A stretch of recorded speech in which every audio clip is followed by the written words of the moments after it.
세상에서 제일 크고 높은 산이 뭡니까? 저기 네팔에 있는 히말라야 산맥이 가장 크고 높죠. 그 히말라야 산맥 중에서도 더 두드러진 가장 높은 산이 에베레스트라고 하는 산이 가장 높은 것 아니겠습니까? 그런 것처럼 구약의 여러 인물들, 아주 우뚝우뚝 솟은 여러 아브라함, 요셉 우리가 다 살펴봤죠. 그 중에서도 가장 우뚝 솟은 두드러진 사람이 한 사람이 있다면 모세라고 말할 수 있을 것입니다. 왜냐, 모세로부터 모든 율법이 하나님께서 주셨기 때문에 창세기, 출애굽기, 레위기, 민수기, 신명기 5권의 책을 모세가 쓰지 않았습니까? 모세 오경이라고 부르잖아요. 그러니까 이스라엘 백성들에게 있어서, 유대교회에게 있어서 가장 권위 있는 인물, 아브라함은 글을 남긴 건 아니니까 믿음의 조상이기는 하지만은 모든 것을 집대성하고 글을 남겨주고 토라라고 지금까지 그들이 막 떠받치고 있는 떠받들고 있는 그런 토라, 그 모세 오경, 이것을 지은 사람이 모세이니까 모세만큼 권위 있고 위대한 인물이 없을 것입니다. 그러니까 여기서 스데반도 이 모세에 대해서 상대적으로 아주 길게 설명하고 있는 것을 볼 수가 있습니다. 우리가 여러 차례 모세에 대해서 살펴보았습니다. 지난주에 살펴본 것은 하나님께서 모세에게 광야에서 만나 주시고 나타나셨다는 것이죠. 이제는 80세 노인이 된 모세, 이제는 양치기 목자가 된 그 모세를 하나님께서 찾아오시고 그 가시떨기 불꽃 가운데서 하나님께서 모세를 만나 주셨습니다. 이 사건이 의미하는 것은 무엇인가? 그것은 바로 우리의 구원이 전적으로 하나님께 달려 있음을 보여주는 것이죠. 모세가 계획한 것 아닙니다. 모세가 뭘 어떻게 내 백성 이스라엘을 어떻게 구원해야지 그런 것이 아니라 전적으로 하나님이 이 땅에 내려오시고 하나님께서 모세를 부르시고 하나님께서 모세를 보내신 줄 믿으시기를 바랍니다. 구원이 전적으로 하나님께 달려 있다고 하는 그런 의미가 될 것입니다. 많은 사람들이 요즘에 하는 말이 뭐냐 하면 하나님은 우리 사람이 필요에 의해서, 기독교가 필요해서 만들어낸 거야. 만들어진 신, God's Delusion 이런 책을 써가지고 막 사람들이 막 똑똑한 사람들이 많이 읽어요. 막 이렇게 두껍게 써가지고 만들어진 신이라는 거예요. 사람의 필요에 의해서 이렇게 위로가 필요하니까 하나님 좀 우리 위로해 주십시오. 이렇게 위로가 필요한 신이라는 거예요. 위로를 주는 신이라는 거예요. 아니 절에 있는 부처는 그렇지, 사람이 손으로 깎아서 만들었지. 그렇지만 기독교의 근원은 그런 것이 아니라는 것입니다. 우리의 계획에 의해서, 우리의 생각에 따라, 우리의 의지로 만든 것이 아니라는 거예요. 아무 생각이 없었어. 모세가 아무런 계획도 없었어요. 그냥 이제 포기. 이제 늙은 목자에 불과해, 양치기 목자에 불과해. 광야에 그렇게 살다가 이제 죽을 운명, 그도 그렇게 생각했을 텐데 갑자기 하나님이 모세를 찾아오시고 그에게 말씀하셨다는 것이죠. 우리 다시 한번 읽어볼까요? 사도행전 7장 34절, 오늘 본문 말씀이죠. 한 번만 더 읽겠습니다. 34절입니다. 시작. 내 백성이 애굽에서 괴로움 받음을 내가 확실히 보고 그 탄식하는 소리를 듣고 그들을 구원하려고 내려왔노니 이제 내가 너를 애굽으로 보내리라 하시니라. 구원하려고 내려오셨다는 것이죠. 이것이 기독교의 근원이란, 하나님이 이 역사를 뚫고 인간 세계에 뚫고 내려오셨다는 거예요. 하나님이 오셨다는 것입니다. 하나님이 시작하셨다는 것입니다. 이것이 우리의 구원이라고 이야기를 하고 있습니다. 그래서 모세를 부르시죠. 모세가 만들어낸 이야기가 아니고 모세가 지어낸 책, 모세가 쓰기는 했지만은 모세 오경이지만은 다 성령의 감동으로 쓰여진 것 아닙니까? 그러니까 모세가 만들어낸 창조해낸 것이 아니라는 이야기입니다. 하나님께서 내려오셔서 모세를 만나 주신 것이죠. 근데 모세는 싫다 그래요. 아이고 무슨 저 같은 사람이 싫습니다. 예. 얼마 전에 그 전에 교제하던 한 집사님 가족들을 만났는데 저한테 물어보더라고요. 목사님은 어떻게 목사님이 되셨어요? 이렇게 물어보더라고요. 목사 만나면 늘 레파토리가 비슷해. 목사님은 어떻게 목사님이 되셨습니까? 이렇게 물어보시는 거예요. 그래서 제가 소명, 성경에서 소명, 콜링, 하나님이 부르심, 하나님이 물론 이제 그리스도인들로 우리를 다 부르시지만은 또 특별히 한 직분, 목사로 이렇게 부르시는 것을 이제 소명이라고, 목회적인 소명이라고. 성도들도 다 부름 받은 거죠. 성도들도 다 세상에서 하나님의 백성으로 교회로 부름을 받아서 다 소명, 콜링을 받는 것이지만 특별히 이제 목회적인 소명 이렇게 이야기하기도 하는데 그러한 자세와 반응이 크게 두 가지가 있습니다. 성경적으로 보면 하나는 뭐냐면 끝까지 거절하는 거예요. 끝까지 거절해. 예를 들어 19세기 최고의 설교자, 설교의 황태자라고 말했던 스펄전이라고 하는 목사님이 있어요. 스펄전이 자신의 그 목회자 후보생들에게라고 하는 책을 썼거든요. 몇 권의 책을 썼어요. 신학생들을 가르친 거죠. 목회자 후보생들에게. 그러면서 소명에 대해서 이야기하기를 뭐라고 얘기했냐면 지옥 끝까지 도망가십시오. 이렇게 지옥 끝까지 도망가십시오. 이렇게 이야기를 했다는 거예요. 끝까지 거절해 보라는 거. 끝까지 하나님 부르심 맞나 끝까지 거절해 보라는 거예요. 그런 스타일이 있습니다. 대표적으로 성경에 누가 있어요? 요나. 하나님께서 요나를 부르셔서 사명을 맡기시는데 요나가 도망치잖아요. 도망쳐. 바다 넘어 끝까지 도망치는 요나. 그런 사람이 있지 않습니까? 반대로 아멘 순종하는 그런 사람들도 있습니다. 누구요? 대표적인 사람이 이사야 선지자. 이사야.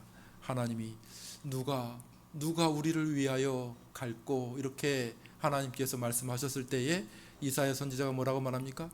나는 부족하지만은 주여 내가 여기 있사오니 나를 보내소서.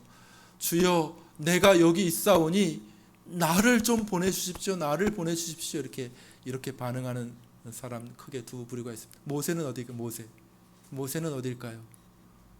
모세는 첫 번째 모세는 아이고 무슨 말도 안 되는 소리 하세요 하나님. 저 나이가 몇 살입니까? 저 나이 80살이에요. 80살. 저는 옛날에 불렀으면 혹시 모르죠. 옛날에 저기 왕궁에 살 때 제가 힘이 있고 제가 왕궁에 힘이 있고 왕궁에서 제가 있는 인맥들도 있고 제가 권력도 있고 할 때에 그때 부르셨으면 모를까. 지금 이제 다 늙은 80세 할아버지이고 지금 왕궁을 떠난 지도 오래되고 지금 이 광야에서 외로이 늙어가는 한 목자에 불과한데 뭘 저를 어떻게 쓰신다는 것입니까? 하나님 안 됩니다. 안 됩니다. 내가 너를 보내는 거야. 안 됩니다. 하나님 저는 사실 혀가 둔한 사람입니다. 이렇게 모세가 혀가 말 못해요. 저 말 못해요. 혀가 둔한 사람입니다. 무슨 소리냐? 그 혀 누가 만들었는데? 내가 만들었는데 내가 나 혀가 핑계 대는 거예요. 핑계. 나 혀가 둔한 사람입니다. 이렇게 만드는 거예요. 아이고 그래도 안 됩니다. 하나님 그래도 안 돼요. 하나님께서 마지막에 어떻게 하십니까? 노를 바라셔. 역전. 이거는 이제 겸손이 아니에요. 겸손이 아니고 이제 불순종이 불순종. 그러니까 내 형 아론이 있지 않느냐? 내 형 아론을 붙여줄 테니까 가라 이렇게 하나님께서 말씀하시니까 모세가 막 코 뚫려가지고 끌려 나오는 거예요. 모세가. 그러니까 이게 모세가 주도적으로 한 것입니까? 아니면 하나님이 하신 것입니까? 하나님이 하셨다니. 모세, 여러분들 집에서 읽어보세요.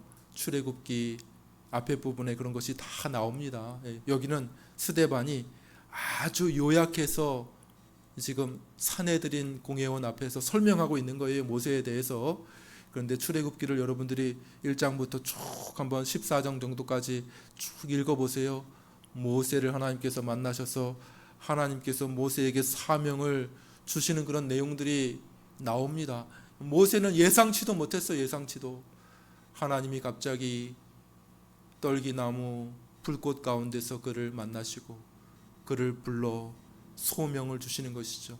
내 백성 이스라엘이 큰 고통 가운데 있으니 내가 그들을 구원하려고 하는데 너를 보내마. 모세야, 네가 가라. 이렇게 말씀하셨을 때에 모세는 아이고 무슨 소리입니까? 저는 안 됩니다. 저는 안 됩니다. 막 거기 기록하면 막 실랑이가 막 벌어져요. 안 됩니다. 안 됩니다. 하나님이 야, 할 수 있어. 할 수 있어. 내가 함께 해줄게. 내가 너와 같이 갈게. 나는 여호와야, 여호와. 내가 함께 해줄게. 아유, 그래도 안 됩니다. 나는 혀가 뻣뻣한 사람. 혀 누가 만들었어? 내가 다 말할 거 알려줄게. 아유, 그래도 안 됩니다. 하나님께서 화를 화를 진노하신 내용이 나오는 것을 여러분들이 출애굽기에서 읽을 수 있을 것입니다. 모세는 철저하게 수동적이었습니다. 철저하게 수동적이었어요. 아유, 안 됩니다. 저는 안 됩니다. 네. 하나님이 그에게 임하시고 하나님이 그에게 나타나셔서 그를 붙드시고 부르셔서 보내신 줄 믿으시기를 바랍니다. 구원은 전적으로 누구에게 달려 있는 것입니까? 하나님이 시작하신 일이에요.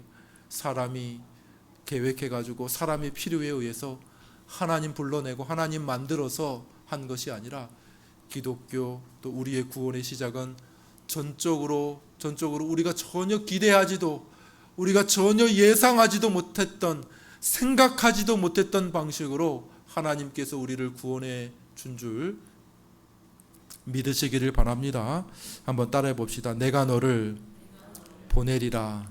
예, 이것이 기독교라고 말할 수 있습니다. 하나님이 처음부터 하신 일이고 계획하신 일이고 하나님께서 만나셔서 설득하시고 또 부르셔서 구원의 일을 시작하셨다는 것을 모세의 이야기가 우리에게 이야기를 해주고 있는 것이죠. 두 번째, 모세의 이야기를 통해 우리가 볼 수 있는 건 뭡니까? 구원이라는 것은 뭔가? 구원은 압제와 탄압으로부터 건져내는 것이 구원이구나 하는 것을 보게 됩니다. 우리 34절을 한 번만 더 읽어보겠습니다. 34절 오늘 본문이죠. 여러분들이 한번 읽어주시겠습니까? 34절 시작. 내 백성이 탄식하는 소리를 듣고 그들을 구원해 내려왔느니 거기까지만 보겠습니다.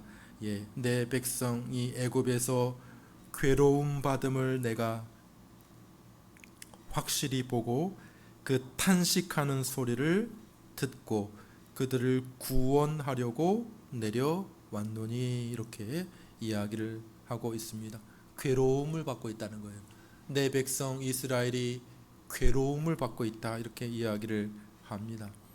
정치가 바뀔 때마다 이렇게 백성들의 상황도 많이 달라지게 됩니다. 요즘에는 이제 그 미국 대선이 언제입니까? 올 11월 정도입니까? 그러니까 막 한참 그 선거 운동을 하고 막 그냥 막 총도 쏘더라고. 무서워요, 미국은. 총도 쏘고. 왜냐하면 영향이 커. 영향이 누가 대통령이 되느냐에 따라 영향이 엄청 큰 거예요. 특별히 미국 대통령은 뭐 세계에 가장 영향력이 있는 나라니까 이게 미국만의 문제가 아니라 막 세계적으로 영향과 파급력이 엄청나게 큰 것 아닙니까? 우리나라도 막 주목하고 있어요. 우리나라도 야, 누가 대통령이 될까? 어떻게 움직여야 되지? 막 이렇게 주목하지 않습니다. 북한도 아마 주목할 거예요. 누가 대통령이 될까? 누가 대통령? 러시아도 우크라이나 지금 전쟁하는데 야, 누가 대통령이 될까? 엄청난 파장이 있기 때문에 누가 대통령이 되느냐 하는 것은 백성들과 그 백성들에게 미치는 삶에 미치는 영향이 대단히 크다고 말할 수 있을 것입니다. 요셉 때에는 이스라엘 백성들이 특급 대우를 받았어요. 요셉 때는 좋은 땅을 받고 좋은 배려를 받고 좋은 음식으로 봉사되고 막 1등 국민으로 이렇게 우대를 받았죠. 그러나 요셉을 알지 못하는 왕이 애굽의 바로에 오르게 되자 이스라엘 백성들은 이제 천대받습니다. 이제 구박받습니다. 핍박받습니다. 노동력을 빼앗기고 착취받는 그러한 상황으로 처하게 되었다는 것이죠. 특별히 우리가 애굽 하면 이집트죠. 이집트 큰 건물들 있잖아요. 큰 건물들 뭐예요? 유명한 건물들. 이집트 하면 생각나는 거, 피라미드 보셨어요? 피라미드 무덤이잖아요. 왕의 무덤, 큰 피라미드, 스핑크스 이런 큰 건물들, 큰 구조물들 하려면은 엄청나게 많은 그 어떻게 거기 그 사막에다가 했는지 모르겠어요. 그 엄청나게 많은 노동력이 필요하지 않습니까? 그러므로 이런 소수 민족들 얼마나 그 부려먹기 좋아요. 시키는 대로 이스라엘 백성들이 했던 일들은 벽돌 만드는 일, 벽돌의 개수를 주고 매일매일 벽돌을 찍어내야 하는, 진흙과 그 볏짚을 짓이겨 가지고 그것을 구워서 벽돌을 만드는 일을 했는데 엄청나게 고통스러웠다는 것이죠. 학대받고 항의하고 줄여달라고 하면 오히려 매맞고 오히려 더 큰 탄압을 받고 있었던 그러한 모습 속에서 하나님께서 그것을 보셨습니다. 내 백성 이스라엘이 괴로워하고 고통하고 탄압하는 모습을 보시고 그 강대국 애굽 그 정권 그 강대국의 노예로부터 내 백성을 건져내야겠다, 이렇게 하나님께서 생각하셨다는 것이죠. 이거 구원의 개념입니다. 오늘날에도 그런 거, 오늘날에는 그런 건 아니죠. 그러니까 오늘날에도 이 구원의 개념을 약간 좀 왜곡되게 보는 사람들이 있습니다. 어떤 의미에서 왜곡되게 봐요? 그것을 어떤 육체적인 의미, 사회적인 의미로 해석하는 그런 그 조금 왜곡된 신학들이 있어요. 대표적으로 예를 들어 민중신학 혹은 해방신학. 남미에서 시작됐었죠. 남미, 그죠? 사우스 아메리카에서 시작된, 그래서 이렇게 우리 구원, 성경이 말하는 이 구원의 개념을 어떤 뭐라 그럴까요? 이렇게 노동 해방, 그 다음에 여성 해방, 어린이 착취받는 어린이들의 해방, 그런 거 다 좋은 것이겠지만은 소수자 해방 이런 것들로부터를 구원이라고 하는 그런 신학들이 있습니다. 왜곡됐죠. 물론 그것이 전혀 없다고 저 끝물에 가서는 있을 수 있겠죠. 영적인 것과 육적인 것들이 연결되어 있으니까. 그러나 성경이 말하는 이렇게 탄압과 고통으로부터 건짐받는다고 하는 큰 그림은 보여주는 거예요. 예수님 영적인 부분을 먼저, 근본적인 것, 인간이 매여 있는, 인간이 노예로 묶여 있는 그 영적인 부분을 먼저 보여주는 것으로 우리가 이해하는 것이 성경을 바르게 이해하는 것이라고 말할 수가 있을 것입니다. 물론 영혼과 육체가 전혀 상관없는 것은 아니지만은, 그러나 그냥 단지 육체적인 것으로만 이해하려고 하면 상당한 왜곡이 있을 수 있다는 것을 알아야 하는 것이죠. 하나님께서 모세를 이스라엘 백성을 위해 보내셨던 것처럼 예수님을 이 땅에 보내신 것은 뭐냐면 그들이 괴로움 당함을 보셨기 때문이라고 예수님도 동일하게 말씀하고 있습니다. 그 백성이, 한번 따라해봐요. 그 백성이 목자 없는 양같이 유리함을 보셨더라. 똑같죠. 그 백성이 목자 없는 양같이, 유대 사회에 목자 없는 양이 있었다는 거예요. 보통 양들은 목자들이 이끌고 가고, 목자들이 풀을 뜯는 대로 인도하고, 목자들이 보호해주고 이렇게 하는데, 가끔씩 그 목자의 보호로부터 뛰쳐나가서 길을 잃는 그런 양들이 있었다는 거예요. 그런 양들은 어떻게 됩니까? 들깨가 있어. 들깨가 들깨가 떼들이 이제 그 양들을 괴롭히는 것이죠. 그 양들을 쫓아다니면은 양들이 막 도망치고 헐레벌떡 하다가 물어 뜯기고 막 고통하고 뭐 이런 것처럼 목자 없는 양같이 헤매이고 유리하는 고통받는 백성들의 모습을 보시고 예수님께서 이 땅에 오셨다는 사실입니다. 성경이 말하는 큰 그림은 뭐냐? 모든 인간은 노예 상태에 있다는 거예요. 노예 상태에 있다는 것입니다. 그래서 종교개혁자 루터가 아주 유명한 책을 쓰지 않습니까? 노예의지, 자유의지가 아니라 노예의지라는 거예요. 사람이 노예 상태. 무슨 말입니까, 목사님? 우리나라는 자유민주공화국 아닙니까? 대한민국. 무슨 노예라는 것입니까? 물론 우리 육체적으로 우리가 뭐 감옥에 묶여 있는 것도 아니고 우리가 뭐 정치적으로 뭐 묶여 있는 것도 아니고 우리가 자유민 아닙니까? 뭐가 노예라는 것입니까? 죄의 노예라는 것. 죄. 성경이 말하는 것은 모든 인간은 죄의 노예 상태에 있다는 것이죠. 그 욕망의 노예 상태에 있다는 것이죠. 정욕의 노예 상태에 있다고 성경이 이야기를 하고 있는 것입니다. 여러분들 우리의 사회를 보십시오. 노예로 그 죄로 인하여 신음하고 있는 우리의 사회를 보십시오. 우리의 가정을 보십시오. 우리 개개인의 삶의 모습을 보면 우리가 그것을 부인하기가 어려울 것입니다. 가난하고 못 배우고 뭐 이런 사람들만 어떤 노예로 묶여 있는 것이 아니라 정말 똑똑해. 정말 똑똑해. 최고의 대학, 최고의 학부를 나왔어요. 유명한 정치인들이야. 권력이 있어, 힘이 있고 돈도 있어. 그런 사람들이 행하는 모습을 여러분들이 가만히 보시면 아니 어떻게 저렇게 똑똑한 사람들이 어떻게 저런 말을 하고 저런 행동을 할까? 그런 생각을 할 수가 있겠죠. 유명인들입니다. 연예인들이에요. 돈이 많아요. 그런데 어떻게 똑같은 잘못을 그렇게 반복적으로 하는 거지? 옆에 있는 사람이 그런 짓 하다가 그 폐가 망신하는 거 봤는데 아니 왜 그런 일들이 계속 벌어지는 거지? 계속 사람이 노예이기 때문인 것이죠. 죄로 인해 노예입니다. 정욕의 노예입니다. 피할 수가 없어요. 안 하고 싶죠. 저도 안 하고 싶습니다. 근데 중독된 사람이 뭐 안 할 수가 있겠습니까? 그죠? 그냥 뭐 계속 하는 거죠. 계속 중독이 되어 있기 때문에 하지 마, 안 하면 되잖아. 안 할 수 있어야 안 하죠. 제가 인간이 이렇게 죄에 깊이 물들어 있기 때문에 여러분들 1000년 전이나 2000년 전이나 100년 전이나 인간이 하는 행태가 너무나도 비슷한 것을 우리가 보게 됩니다. 사회적으로 발전했습니다. 과학적으로 이렇게 발전했습니다. 이렇게 사회가 발전하고 좋아졌는데요. 어떻게 됩니까? 그러네.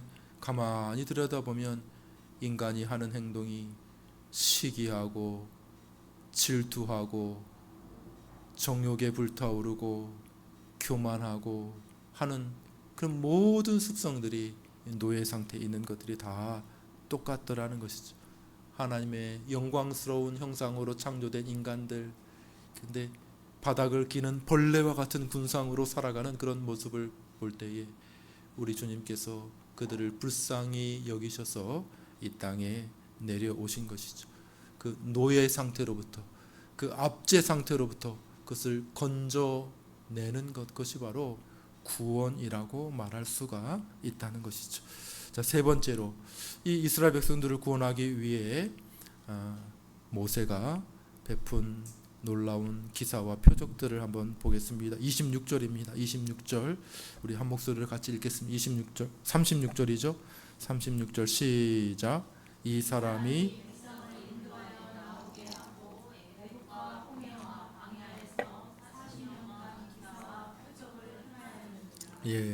모세가 하나님으로부터 보냄을 받아 바로에게 갔을 때 큰 이적과 기사를 행하죠. 뭐부터? 자기 손에 들고 있던 지팡이가 뱀이 되는 이적부터 시작해서 10가지 큰 재앙들 애굽에 이렇게 내리는 그러한 놀라운 이적들을 행합니다. 처음에는 바로가 저항합니다. 안 보내 이렇게 하다가 결국에는 이제 두 손 두 발 다 들죠. 10번째 재앙, 모든 애굽 사람의 장자 첫 아들을 다 치고 동물에 이르기까지 다 죽임을 당했을 때에 바로가 두 손 두 발 들고 이제 나가라 네 백성들 다 데리고 나가라 이렇게 모세가 바로가 이야기를 하는 것을 보게 됩니다. 놀라운 이적들, 우리가 출애굽기에서 보는 큰 이적들을 통하여 이스라엘 백성들을 구원한 것을 보게 됩니다. 신약 성경에서도 우리 예수님께서 수많은 이적들을 나타내신 것을 보게 됩니다. 3년간의 공생애를 하실 때에 마귀가 예수님을 공격합니다. 치열하게 공격합니다. 마태복음 4장을 읽어보면 3가지 큰 시험을 하는 마귀의 모습을 보게 됩니다. 졸개를 보낸 게 아니에요. 졸개를 그냥 저기 삼류 귀신을 보낸 게 아니라 마귀가 직접 예수님을 아주 교활하게 3가지 큰 시험, 여러분 마태복음 4장을 읽어보십시오. 그 시험의 그 진면목을 한번 보십시오. 얼마나 교활하게 마귀가 예수님을 시험했는지 한번 보십시오. 예수님께서 40일 동안 광야 가운데 금식하실 때에 마귀에게 시험을 받으 전쟁을 하게 됩니다. 그 이후로 예수님의 생애 속에 수많은 기적과 이적들이 있었던 것을 성경이 기록하고 있지 않습니까? 사복음서 마태, 마가, 누가, 요한복음을 읽어보면 예수님께서 행하신 놀라운 기사와 이적들이 있는 것을 보게 됩니다. 많은 병든 자들을 고치시고 많은 귀신들을 쫓아내신 그 사건을 보여주고 있는 것을 보게 됩니다. 단편적으로 마귀와의 싸움을 보여주신 것이죠. 몸이 꼬부라져 펴지 못했던 한 여인을 고쳐주시고 예수님께서 뭐라고 말씀하셨습니까? 이 여자는 18년 동안 사단에게 매여 있었다 이렇게 말씀하고 있지 않습니까? 그러니까 이 병 고쳐주는 이 사건은 단순히 병 고쳐주는 사건의 의미가 아니라 사단과의 전쟁이라고 하는 영적인 싸움이라고 하는 것을 눈에 보이도록 보여준 사건들이 병 고치는 사건이라고 말할 수가 있는 것이, 귀신을 쫓아내는 것도 마찬가지이고요. 그죠? 하나님의 손을 힘입어 귀신을 쫓아낸다 하였다 이렇게 말씀하고 있는 것을 볼 수가 있습니다. 모든 병이 다 직접적으로 귀신과 마귀에게 연관이 있다 이렇게 말하려고 하는 것은 아닙니다. 그것은 이제 잘못된 귀신론이죠. 감기만 걸려도 귀신 물러가라 이렇게 하는 네?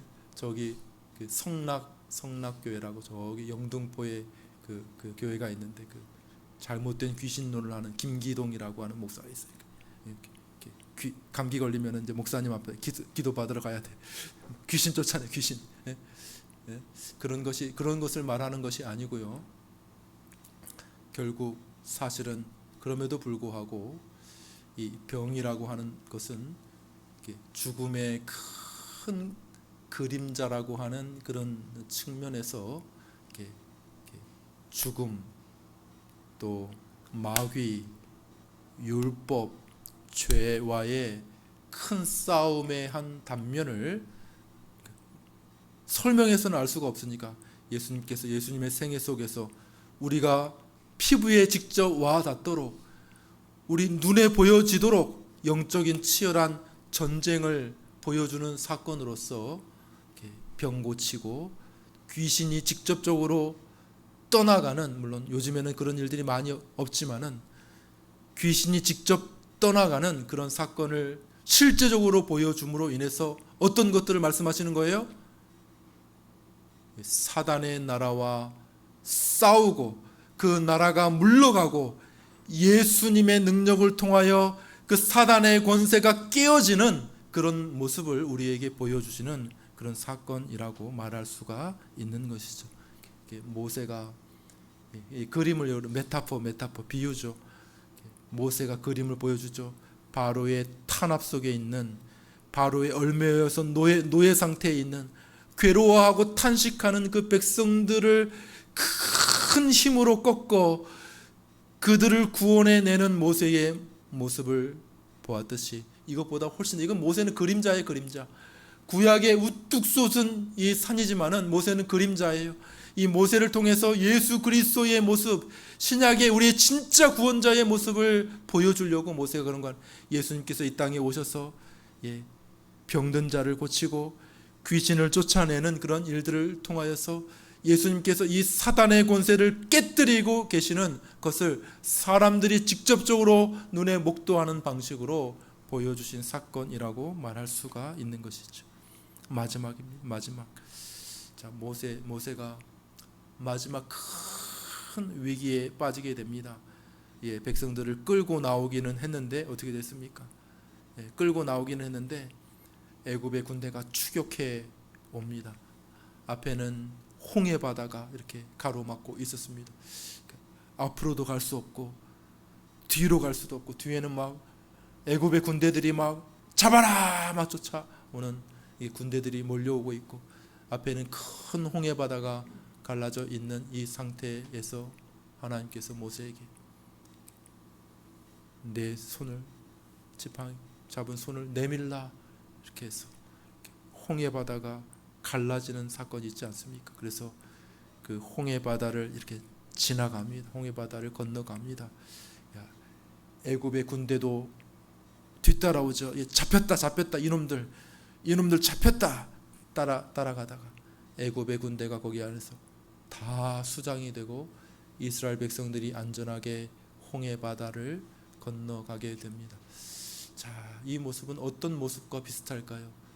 예수님의 마지막 큰 전쟁, 그 겟셈마네라고 하는 동산에서 예수님께서 기도하시죠. 마지막 큰 전쟁. 거기서 성경은 그 마지막 큰 그 치열한 전쟁이라는 것을 어떻게 묘사합니까? 그의 땀방울이 핏방울과 같이 떨어졌다. 그의 땀방울이 핏방울과 같이 하나님 앞에 크게 기도하시죠. 마지막 큰 위기 속에 예수님께서 제자들 3명 뽑고 뽑은 제자들을 부르셔서 나를 위해 좀 기도해 달라 이렇게 예수님께서 말씀하시고, 하나님 앞에 마지막으로 큰 기도를 하죠. 아버지여, 할만하시거든 이 잔을 내게서 옮기시옵소서 이렇게 기도하십니다. 어떻게 할 수가 없는 거예요. 이렇게 나갈 수도 없고, 이 앞에는 엄청난 큰 지옥의 고통이 기다리고 있는 것이죠. 십자가의 그 고통, 세상 죄를 지고 거룩하신 하나님의 그 공의의 진노를 다 받아 마셔야 하는 엄청난 고통이 기다리고 있고, 물러날 수도 없는 그런 우리의 구원을 이룰 수가 없지 않습니까? 뒤로도 물러날 수 없고 앞으로도 나갈 수 없는 그 상황 속에서 예수님께서 마지막 큰 싸움을, 온 사탄의 힘이 결집하여 예수님을 흔들고 예수님을 쓰러뜨리려고 하는 그 마지막 겟셈마네 동산에서 아버지여, 할만하시거든 이 잔을 내게서 옮겨달라고 부르짖으셨던 우리 예수님의 모습을 보게 되지 않습니까? 그러나 예수님께서 모세가 홍해 바다에 들어간 것처럼 죽음의 바다를 건너십니다. 죽음의 바다를 건너십니다. 결과적으로 어떻게 됐습니까? 예수님께서 그 죽음의 바다를 건너 부활하시죠. 이게 비유입니다. 비유. 그죠? 죽은 거죠. 그 홍해 바다 들어가면 다 죽는 거 아닙니까? 그 거친 그 파도 속에 다 휩쓸려 죽는 것 아닙니까? 근데 예수님이 그 죽음의 바다를 건너시고 부활하시자 어떻게 됩니까? 예수님이 그것으로 인하여 모든 원수들이 그 죽음의 바다, 홍해 바다에 수장된 줄 믿으시기를 바랍니다. 이게 구원입니다. 이게 구원입니다. 무슨 말입니까? 제가 좋아하는, 제가 영국에서 연구했던 그 책 이름이 이제 The Death of Death in the Death of Christ라고 하는 유명한 존 오웬이라고 하는 신학자의 책이 있어요. 그게 무슨 말이냐? 해석이 참 그리스도의 죽음 안에서 사망이 죽었다는 거예요. 그리스도의 죽음 안에서 사망이 죽었어. The death of death in the death of Christ. 그리스도의 죽음 안에서 사망이 죽었대. 사망이 끝났다는 거예요. 사망이. 예? 예수님의 죽음으로 인하여 사망이 끝장났다는 거예요. 모든 원수가 거기에서 끝장이 났다는 거예요. 우리를 공격하던 모든 모든 병들, 죽음의 그림자 아닙니까? 결국 마지막 원수는 죽음이에요. 우리 죽음. 마지막 원수. 마귀죠, 마귀. 죄, 모든 죄. 우리를 공격하는 것 아닙니까? 그런데 어디에서 그게 끝나느냐? 예수 그리스도의 죽음 안에서 끝장이 난 줄 믿으시기를 바랍니다. 이것이 복음입니다. 성경을 한 구절 읽고 마치겠습니다. 성경 우리 고린도전서 15장 55절 제가 읽겠습니다. 사망아 너희의 이기는 것이 어디 있느냐? 너희의 쏘는 것이 어디 있느냐? 이렇게 성경이 말하고 사망이 끝장났다는 거예요. 사망이. 죽음도 끝장났다는 것입니다. 예수 그리스도의 죽음과 그 부활 안에서 우리는 죽음도 이기게 된 줄 믿으시기를 바랍니다. 예수님께서 우리를 위해 이 땅에 오셨고 우리를 위해 싸우셨고 우리를 위해 승리하셨음을 믿습니다. 이것이 복음인 것이. 사랑하는 여러분, 날씨도 덥고 여러 가지 경제적인 형편도 힘들고 세상 살아가는 것도 어렵고 불편한 것들도 많고 우울하고 뭐 이런 것들이 많이 있죠. 이 세상을 바라볼 때, 이 삶을 바라볼 때에 참 우울하고 낙심할 일들만 많죠. 그러나 그리스도의 복음 안에서 힘과 용기를 얻으시기를 바랍니다.